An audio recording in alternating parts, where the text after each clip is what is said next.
Hey y'all, my name's Robert Matthew Orth. My nickname's Radar. I've been a bush pilot, a crop duster, and a airline pilot in Alaska.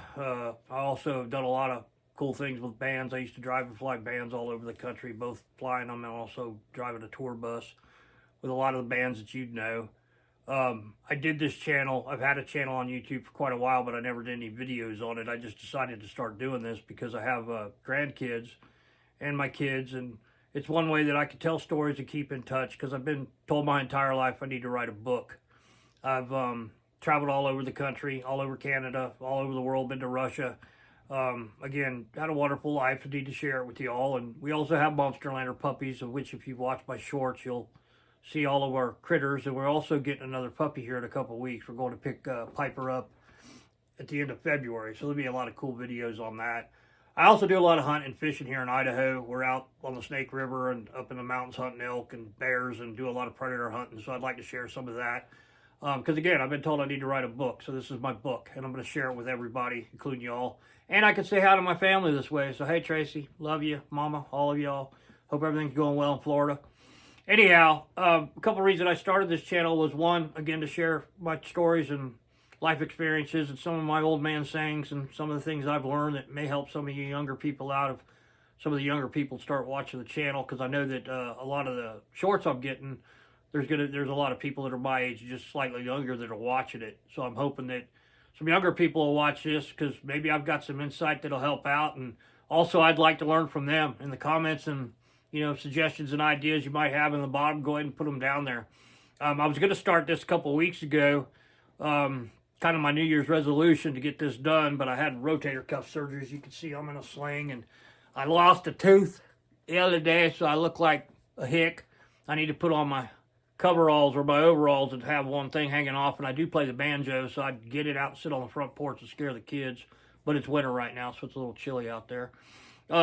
Anyway, and the other reason I wanted to do this channel was I'm on X a little bit, and there were some people on there that were atheists that were having a conversation with some Christians, and I'm very Christian and believe that Jesus Christ is my Lord and Savior, and Jesus died for me, and I'm going to heaven, and I repent every day, pray every day. You get older, you really start to realize that He really is the one true way, and you all need to realize that. And again, I'm not here to judge anybody. I'm not going to slam anybody, but on X, it's very hard for an old man like me to text and try and keep a conversation going on X. So I figured, well, if I did it this way, they could come to this channel, and they agreed to, so I can answer some of the questions that they have, because a lot of Christians slam the atheists so hard that they're just mean to them, and we as Christians shouldn't be mean to people. I love everybody. I might not like the sin, but I love the person. So I really try hard to be a nice person and, want to pass that along as well. So if you know anybody that's younger, they'd like to watch this, have them join in. I've got a cool Jeep and a 1987 Chevy Blazer that I rebuilt and totally redid. And so I do a lot of that. I do woodworking. I'm just kind of somebody who does a lot of things, and have done a lot of things with my job. I was a coroner on top of the law enforcement that I did in Florida and in Colorado. And I worked for Fish and Game here in Idaho for quite a few years, not as a conservation officer, but in habitat and for aquatic education. So with the flying and that, I've seen a lot of things I'd like to share. I've been dead 3 times, so I've got stories about that are kind of cool, I guess. But I'd like to pass it along to everybody. So like and subscribe. Go watch the shorts. You'll see a lot of the shorts are about our Monsterlanders. They're small Monsterlander pointers, so if I look down and have to stop, it's probably because one of them is being a pain and wanting to talk or get on here too. Anyhow, the main reason I did this video today was being a pilot who started flying when I was very young. I soloed when I was 12 and got my butt beat for it because I took off in one of our crop dusters. My family started crop dusting in 1941. So as far as we know, my grandfather was the first aerial applicator. He started before World War II, and most of them got started after World War II. We owned Indian River Flying Service in Vero Beach, Florida, which was an airport that ran the crop dusting business, but we also did flight instruction and all that kind of stuff. I was never an instructor. All of my flight time has been working time from crop dusting or bush flying, or I flew floats in Northern California and in Alaska for a while. So I got a lot of float time. And total hours, I've got about 15,000 hours, a little over in my logbook, but I don't know what my total time's at, because after a while you just kind of quit taking, keeping track of it. The FAA just requires that we keep in our logbook things that require our currency requirements, like day and night flying, biannual flight reviews, stuff like that. So after a while, after 10,000 hours, I logged some stuff, but I kind of quit with the logbook. The other reason I was doing this video today, though, again, because I was going to do it earlier, but after the accident last night in Washington, which I'm sure you all have heard of, and let's pray for those people and pray for their families, because that's a disaster that, is really bad and shouldn't have happened probably. What I'm going to talk about today is not anything to do with the flight crew of the American Airlines regional flight, the crew that was in that flight. I don't think this was their fault. I think from what I understand and what I gather, it was a helicopter that flew through the airspace of Reagan International Airport, and from the looks of things, and when I saw the video, it looked like the helicopter was where he wasn't supposed to be. The regional was lined up on his, final, which is a final approach is when you're lined up with the runway getting ready to land. And as a pilot who has flown these things, again, I never flew for a regional, but flying in Alaska, and I did fly jets for Alaska Airlines. When you're on final, you're looking at the runway. ATC has the airspace cleared out, and you shouldn't worry about somebody flying through and hitting you. And if they do, ATC should notice it, and they would tell you, divert, make an immediate turn to 270, or wherever they want you to do, abort the landing. There's a lot of things that could have been said that I didn't hear in that video, so I don't think anybody saw that helicopter coming. The reason I'm making this video, again, is about regional airlines. Most people don't know how regional pilots who fly for the smaller regional aircraft companies or airline companies, they don't know how they get their job. So I'm going to explain that to you today. I do not fly regionals. My wife does not fly regionals. Any of my friends, I tell them, do not fly a regional airline. If you're going somewhere, get on the big jet, get with a big company, fly to the major airport. Like, say I was going from Salt Lake City to Denver. If I had to go to, say, La Junta, Colorado, and I was going to fly a regional, unless the weather was really, really good and I really had to get there, I'd rent a car from Denver and drive. The reason being is that regional aircraft companies, when they hire somebody, and this was the way it was in the 90s, so the figures I'm going to use, price and the dollar amount, is from in the 90s when I was in the airline industry. And also, I was a senior pilot. I was a station manager and also director of stations for the airline that I worked for in Alaska. So I hired and fired a bunch of pilots. I know how this works. I know how it worked back then. I know there's been some changes since 9/11. So the regionals, when they hire a pilot, the guy in the right seat is second in command, or the co-pilot, or the first officer. And then you have the captain in the left seat. The captain usually has a lot more experience than the guy in the right seat. The way the regionals work is that if I wanted to fly for a regional, I would take $35,000 and I'd go pay that regional for my job. Meaning, if I wanted to, say, fly for America West, which is a defunct airline now, but they had regionals and they had big jets, 757s and that. If I wanted to fly for them, I would go to America West. I would have some time. Usually, you have to have an ATP, which is an airline transport pilot rating. In order to get that ATP, I'm going to backtrack here for a minute. In order to get that ATP, most people, what they have is called a 141 flight school, which is an accelerated program that puts somebody through the motions, and to get the time that they need and the instruction that they need to get an ATP, they fast track it.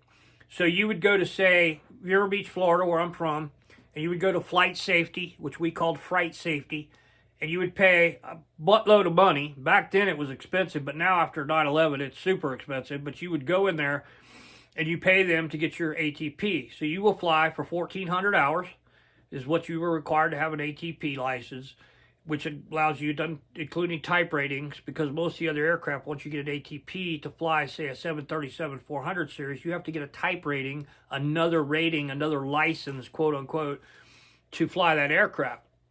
So they fast track them through there, and they're only flying on good weather days. They do not fly when the weather's bad. They don't fly when there's rain. They don't fly when it's super windy, or I think it's 15 mile an hour, 20 mile an hour, 20 knot winds that they don't allow them to fly it. So they're not getting any real world experience. They're just getting the time to get their ATP. A lot of it's done in a simulator nowadays too. So you're not actually out in the air, in the open sky, flying to get your time. You're building time on, super easy days or in a simulator, so you're not getting real world experience. They also do emergency drills of things that could happen to the aircraft, but the chances, most of them don't have an actual emergency until well after they've been out in the field or out in the open or out working for an airline or whatever they're doing. So you just don't get the experience you get by actually flying the aircraft and building time by working with an aircraft like I did. I was never an instructor. A lot of people make their time by instructing, which means they're sitting in the right seat with a student in the left seat, and they're building time, but they're just instructing. And they're also doing it on fine weather days that have no wind, and, all that stuff. So they're not, even as an instructor, you're not getting real world experience. And when they do IFR training, they do it under a hood. So the weather's nice, and the instructor's sitting there, looking for traffic, and the student's under the hood, but it's still, you're not actually in like a thunderstorm, a near a thunderstorm or something where you're getting the heck beat out of you, and you have to deal with all that on top of doing the instrument flying. So the training's just not, there's no way to really train it other than to go out. You can't get that training unless you go actually do it. So again, I soloed when I was 14. I got my private when I turned 15 on my birthday. I got my commercial restricted use at 16 so that I could fly crop dusters. So I was crop dusted in high school. And I flew crop dusters, my whole life. Other than when I was in Alaska, I was always had crop dusted somehow or another. I was doing that because that's how I made my money. When I got into law enforcement, I only did it for the insurance. And they worked around me so that I could still spray because I had moved from Florida to Colorado to keep spraying. And there's a whole story of that. But again, I'll do that at a different time. So anyhow, I get my ATP and I have no real world experience. Now I take my $35,000 and I go to the regional, I pay for my job. They put me in the right seat of the airplane where I can log second in command time, and then they pay me about $1,000 a month. So I paid for my job, but they're paying me $1,000 of it back because I have a job flying an aircraft in order to build the time. When I get enough time, then they will put me in the left seat, which is the captain's seat, and I build more time doing that until I get enough time that America West, if that's who I'm working for, is their regional, then they would put me in the right seat of a jet, and now I'm flying for America West Airlines because I've built some time and I've got some real-world experience. But the point of this is the regionals, you don't have people in that cockpit that have any real experience for the most part. So, like I said, we don't fly regionals. My family doesn't fly regionals. I won't fly a regional. If I have another way to get there, I'll go. Now, I'll fly the big jets, but I'm not going to get on a regional because of that. If there's an emergency, I don't know how they're going to handle it. And when I did crew situations, the few crew situations I did, I got to choose my crew. And there's a few people that I would fly with, or I would gladly let them get in the left seat and I'd go to sleep in the back because I trust them and I know they're not going to freak out. Because I've seen people freeze up.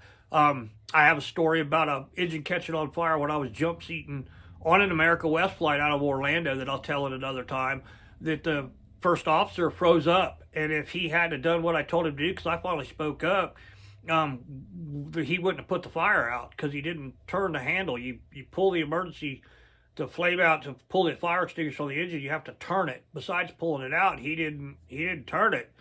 Anyway, and again, he froze up. And the captain, after that was all done, kept me in the airplane and then asked me, because he didn't go around. He just went ahead and stopped the aircraft, and we taxied back, got the fire put out, and taxied back. And he asked me, what would you have done? I said the same thing, and I'm sorry I spoke up. He goes, no, that's why I hate these crew situations, because he'd never met the guy. And the captain was like in his 50s, and I was 30-something at the time, and the first officer was like in his late 20s. And again, I'm not knocking the guy that was in his late 20s. It's just they just don't have any experience. When something goes wrong, they kind of freak out. Anyway, I think what happened last night with this aircraft, it looks like the helicopter came in and got in the way and flew through the airspace at Reagan International, and the tower of them didn't see it. And they didn't, say anything to the crew that was in the America West, the American Airlines regional, to have them divert or do any evasive action to avoid the accident. And again, this video is all about I wouldn't fly regionals because of who's in the cockpit. The other thing is that I think that, some of this training and stuff, you shouldn't be allowed to do that. They've been doing it for years. I know that a few things changed after 9/11, but it was more security issues. It wasn't about the actual training. So the point of this is I'd stay off the regionals. Again, my family doesn't fly them. I don't fly them. I'll get in the big jets, but I don't mess with the regionals. We need to pray for the families of the people that were in those aircraft, because that's a sad thing. It happens. Aviation is still the safest way to travel. You've got a better chance of getting killed in your car within 25 miles of your house than you do getting in an aircraft accident. I fully support flying. I'm all about it. I haven't flown for a couple of years because of some physical issues with my back and stuff, but I'm still very attuned to aviation and how it goes. My grandfather was the first Cessna dealer in Florida, so we've been around airplanes my whole life. Um, I hope you enjoy this channel. Like and subscribe. I'm going to try to do a couple videos a week so that I can get some stuff out there and start telling some of these stories, because again, this was my New Year resolution. I think you'll enjoy it. Again, we'll be on the Snake River hunting and fishing. Idaho's a wonderful state. It's the closest thing to Alaska that you could get in the lower 48 is why I'm living here. I couldn't do Alaska anymore because 70 below weather and metal in your body don't work, and I've got a lot of metal in my body. Used to ride bulls and chase, race motorcycles, and I've had some pretty good accidents. And you'll find as you get older, all this stuff comes back to haunt you. I will say this: that old man tip. When I'm 61, when you hit 55, your check engine light's going to come on, and it's just like your car. You can't get it to go off. You'll go to the doctor and he'll fix something, and your check engine light goes off for a little while, then another thing pops up and your check engine light comes back on, and you end up getting another surgery. So take care of your bodies. Remember, Christ is Lord. Pray every day. Pray for the families that got that, the people that have to deal with that disaster last night, and stay off the regionals. Y'all have a wonderful day. Like and subscribe. We'll see you soon.